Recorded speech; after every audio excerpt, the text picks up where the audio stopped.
Tesla logo வரைஞ்சேன். Tesla logo வரைஞ்சி take பண்ணி போட்டேன் டெஸ்லா கம்பெனியை. அவங்க என்னோட இன்ஸ்டாகிராம் பேஜில் வந்து தனியாக மெசேஜ் பண்ணி கேட்குறாங்க, இந்த ஆர்ட் ஒர்க் நல்லா இருக்கு, நாங்கள் எங்களோட போஸ்ட் பண்ணிக்கணுமா அப்படின்னு கேட்டு. அதுக்கப்புறம் அவங்க போஸ்ட் பண்ணாங்க. போஸ்ட் பண்ணால் வேர்ல்டு வைடில் நல்லா ரீச் ஆச்சு. A4 சைஸ் ஒர்க் மட்டுமே 1 lakh சேல் ஆச்சு. அந்த மூவிக்காக கொலாபரேட் பண்ணி போட்டது. அதில் கொலாபரேஷனால எல்லாருக்கும் ஷேர், ஈக்குவல் ஷேர் வந்து எனக்கு ஒரு 40,000 கிடைச்சது. அப்போ தான் நான் நினச்சேன், என் ஆர்ட் ஒர்க் 1 lakh வரையும் போதா? ஏன்னா நம்ம நார்மலாக நினச்சிட்டு இருப்போம். என்னுடைய ஆர்ட்டோட வேல்யூ எனக்கே அப்போ தான் தெரிஞ்சது. அதுக்கப்புறமா அந்த ஆர்ட் ஒர்க் சேல் ஆனது பிறகு பார்த்தீங்கன்னா நிறைய நியூஸில் வந்துட்டு இருந்தப்ப பெரியார் படமும் கலைஞர் ஐயா படமும் வரைஞ்சிருந்தேன். ஸோ அந்த 2 படத்தையும் வரைஞ்சதை பார்த்துட்டு எனக்கு இந்த 2 ஆர்ட் ஒர்க்கும் NFT வேணும்னு சொல்லிட்டு யூஎஸ்ல இருக்கிற ஒரு தமிழர் அவர் வந்து என்ன கேட்டார், எனக்கு இது 2 NFT போடுங்க அப்படின்னு சொல்லி கேட்டார். ஒரு ஒர்க்கு 80,000 சொல்லிட்டு 2 ஒர்க்குமே அவர் வாங்கிக்கிட்டாரு. அப்பா கலைஞர் போட்டோவும் பெரியார் போட்டோவும் 80,000 ரூபாய்க்கு வாங்கிக்கிட்டு கலைஞர் ஐயாவோட படத்தை வந்து ஸ்டாலின் ஐயா கிட்ட போயிட்டு கிஃப்டா பண்ணிட்டாரு அவர். ஸோ இதுதான் என்னுடைய ஆர்ட் ஒர்க்குக்கு இந்த அளவுக்கு வேல்யூ வரும் அப்படின்னு தெரிஞ்ச தருணம் அதெல்லாம். புரியுது. அது வந்து ஒரு ஸ்டேஜுக்கு அப்புறம் இன்கமா மாற ஆரம்பிச்சு. பேஷன் வந்து நீங்க தொடர்ந்து பண்ணீங்கன்னா அது உங்களுக்கு வருமானமாகவும் மாறும். தொடர்ந்து பண்ணும்போது எதுலயா இருந்தாலும் உங்களுடைய பேஷனை நோக்கி போகும்போது கண்டிப்பா.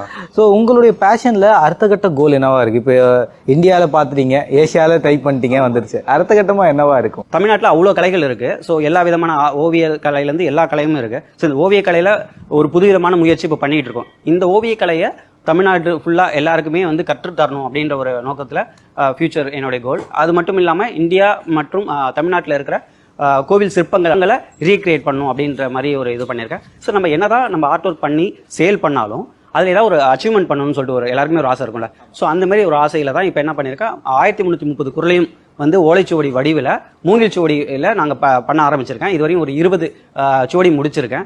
ஸோ அது என்னன்னா, இந்த ஒர்க்லாம் பார்த்தீங்கன்னா ஒரு மீடியம் சைஸ் நம்ம சின்ன மேக்னிஃபைங் கிளாஸ் பண்ணுறோம்ல, ஸோ அதுவே கொஞ்சம் டாட் கொஞ்சம் பெருசாக வரும். இதை விட ரொம்ப மைனூட்டாக எனக்கு டாட் வரணும் அப்படின்றதுக்காக என்ன பண்ணேன், ஒரு கேமரா லென்ஸில் ஒரு சின்ன லென்ஸை மட்டும் எடுத்துட்டு அதை மேக்னிஃபைங் கிளாஸாக யூஸ் பண்ணிட்டு இருக்கேன்.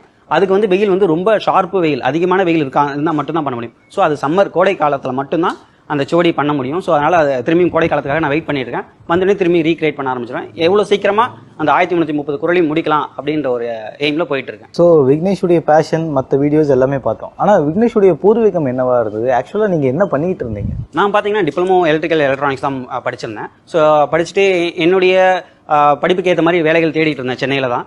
ஸோ அப்போ எனக்கு அதுக்கான வாய்ப்பு எதுவுமே கிடைக்கல. வெவ்வேறு வேலைகள் தான் பார்த்துட்டு இருந்தேன். 2014 அம்மா இறந்துட்டாங்க. ஸோ அதுக்கப்புறமா நேட்டிவ் பிளேஸ் போயிட்டு அங்கேயும் வந்து பார்த்தீங்கன்னா ஒரு கேபிள் டிவி, வீட்டுக்கு கேபிள் கனெக்ஷன் கொடுக்கறது, ஸோ இன்டர்நெட் கனெக்ஷன்ஸை சரி பண்ணுறது, ஸோ இந்த மாதிரி வேலைகள் தான் பார்த்துட்டு இருந்தேன். அப்போ கூட நான் என்ன ஆக போகிறேன் அப்படின்லாம் எதுவுமே இல்லை. இதுதான் முன்னாடி இருந்தது. அம்மா அப்பா யாருமே இல்லாமல் நான் என்னுடைய நேட்டிவ் பிளேஸில் எங்களோட பெரியமாவோட அவங்க வந்து எங்களை பார்த்துக்கிட்டு, ஸோ அப்படி தான் போயிட்டு இருந்தது.